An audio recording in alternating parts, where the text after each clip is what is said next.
Perché sur un promontoire rocheux dominant la mer Méditerranée, le fort carré d'Antibes est l'un des symboles les plus impressionnants de la Côte d'Azur. Son histoire commence au XVIe siècle, sous le règne de Henri II, roi de France. À cette époque, le royaume doit protéger sa frontière sud contre les incursions de la puissante République de Gênes et les menaces espagnoles.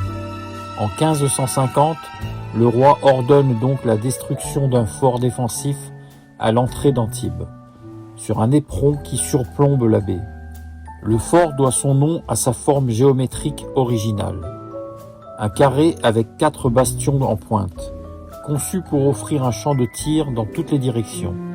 Mais son apparence que nous connaissons aujourd'hui est le fruit d'une grande transformation menée par le génial ingénieur Vauban.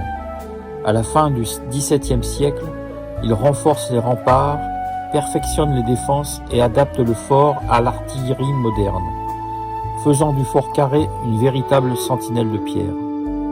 Pendant des siècles, il surveille la mer et la frontière, abritant des soldats, des canons et même une chapelle.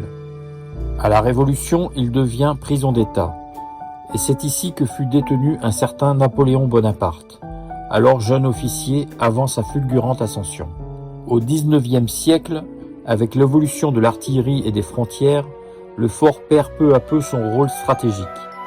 Il reste toutefois une base militaire jusqu'en 1967, avant d'être ouvert au public.